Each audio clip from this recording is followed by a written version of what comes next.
Bismillahirrahmanirrahim. Au nom d'Allah, le tout miséricordieux, le très miséricordieux.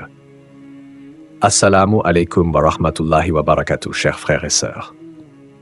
Vous êtes-vous déjà demandé pourquoi l'amour et les relations semblent insaisissables pour certaines personnes? Vous êtes-vous déjà demandé pourquoi, peu importe les efforts déployés pour établir des liens, ils semblent s'effondrer? Beaucoup supposent qu'il ne s'agit que de malchance, de destin ou de défauts personnels, conduisant au doute de soi et au désespoir.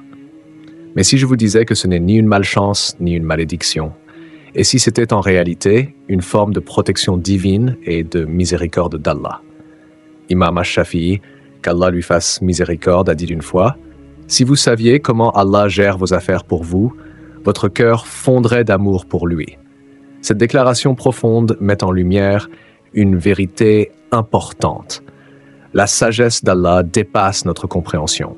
Ce que nous percevons comme une perte ou une malchance est souvent sa manière de nous protéger du mal, de nous guider vers quelque chose de meilleur ou de nous préparer à un but plus grand. Avant de laisser le chagrin ou la solitude vous consumer, réfléchissons à 7 raisons divines pour lesquelles certaines personnes sont tenues à l'écart de l'amour et des relations, et ce que cela signifie vraiment dans le grand plan d'Allah. 1. Lorsque Allah vous protège de la mauvaise personne. Avez-vous déjà ressenti de l'espoir pour une relation, pour qu'elle s'effondre de manière inattendue? Peut-être étiez-vous certain que cette personne était la bonne, mais peu importe ce que vous faisiez, cela ne fonctionnait tout simplement pas. À l'époque, cela pouvait sembler douloureux et injuste, mais avec du recul, vous avez réalisé que rester dans cette relation n'aurait conduit qu'à des difficultés. Allah éloigne des personnes de nos vies non pas comme une punition, mais comme une protection. Le Coran nous rappelle: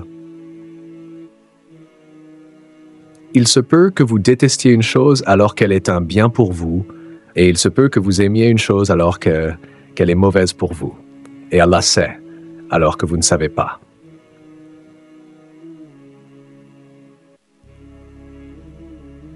Dans le monde d'aujourd'hui, les gens se précipitent dans les relations, souvent en ignorant les signaux d'alarme. Beaucoup finissent le cœur brisé, trahi ou même spirituellement perdus.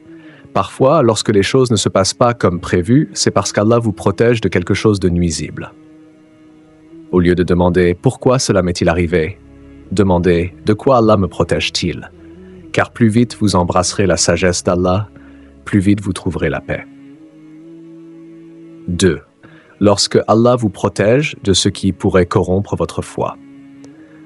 Dans la société moderne, les relations sont souvent traitées comme un divertissement occasionnel plutôt que des engagements significatifs. Beaucoup de personnes entrent dans des relations sans considérer l'impact spirituel, pour finir par s'éloigner de leur dîn. L'islam est clair sur l'importance de préserver nos cœurs et de protéger notre foi. Le prophète Mohammed, paix et bénédiction sur lui, a averti: chaque fois qu'un homme est seul avec une femme, le 3e présent est Shaitan.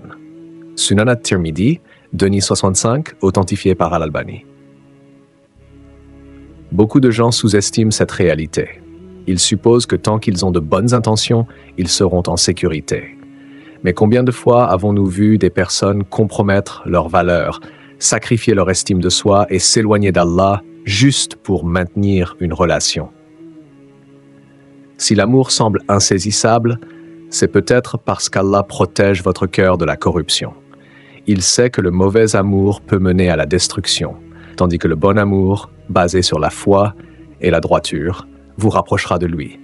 Le véritable test est: resterez-vous patient et ferez-vous confiance au plan d'Allah, ou poursuivrez-vous ce dont il vous protège? Lorsque Allah veut que vous vous concentriez sur un but plus grand. Certaines personnes passent toute leur vie à courir après l'amour et les relations, croyant que c'est la clé du bonheur. Pourtant, d'autres se consacrent à des objectifs plus élevés: renforcer leur foi, rechercher la connaissance ou avoir un impact positif sur le monde. Si la romance a été absente de votre vie, c'est peut-être parce qu'Allah vous redirige vers quelque chose de plus significatif. Le prophète Mohammed, paix et bénédiction sur lui, a dit: celui qui se concentre sur l'au-delà, Allah place la richesse dans son cœur, organise ses affaires et le monde vient à lui humblement. Mais celui qui se concentre uniquement sur ce monde, Allah place la pauvreté entre ses yeux, disperse ses affaires, et il ne reçoit de ce monde que ce qui lui était écrit. Sunan Ibn Majah, 4 Nice, 5. Pensez aux plus grandes figures de l'histoire islamique, des érudits, des dirigeants et des individus pieux. Leur vie n'était pas définie par la romance, mais par un but. Utilisez-vous ce temps pour construire votre foi et votre avenir, ou êtes-vous consumé par la poursuite des relations? Car lorsque vous donnez la priorité à Allah, tout le reste se mettra en place au bon moment. 4. Lorsque vous apprenez à contrôler vos désirs au lieu d'être contrôlés par eux. Les êtres humains sont créés avec des émotions, des désirs et un besoin de compagnie. L'islam ne nous demande pas de supprimer ces sentiments, mais nous enseigne à les discipliner dans les limites de la foi. Allah dit dans le Coran: quant à celui qui aura craint de comparaître devant son Seigneur et préserver son âme de la passion, alors le paradis sera son refuge. Sourate Naziat, la plupart des gens aujourd'hui agissent par impulsion, faisant tout ce qui leur plaît sur le moment. Mais un vrai croyant est celui qui exerce le contrôle de soi. Si vous luttez avec cela, sachez que votre lutte est un signe de foi. Redirigez vos émotions vers quelque chose de significatif, car le véritable succès réside dans la discipline, pas dans le désir.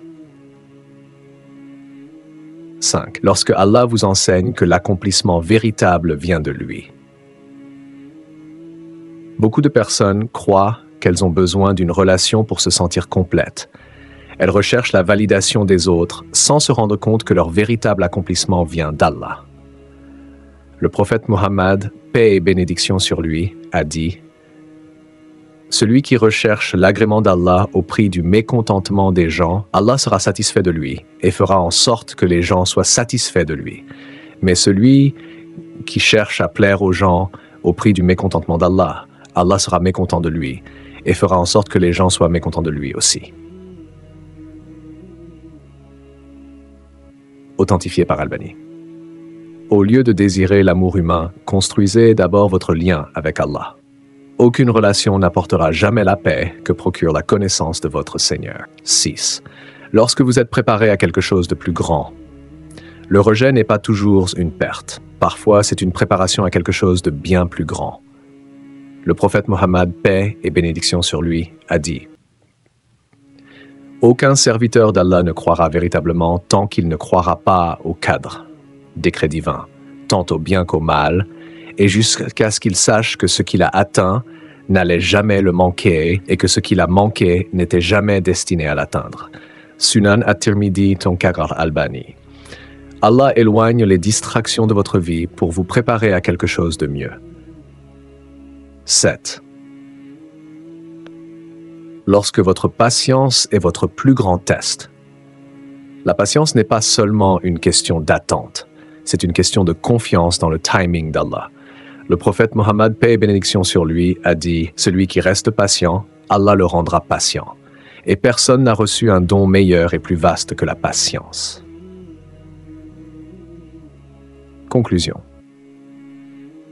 Chaque retard, chaque rejet et chaque difficulté dans les relations fait partie de la sagesse divine d'Allah.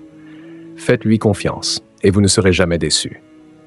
Cependant, bien que certains soient tenus à l'écart de l'amour pour un but plus grand, le mariage en islam reste un lien sacré et essentiel, un lien qui nous protège des relations illicites et satisfait nos besoins émotionnels et spirituels d'une manière qui plaît à Allah.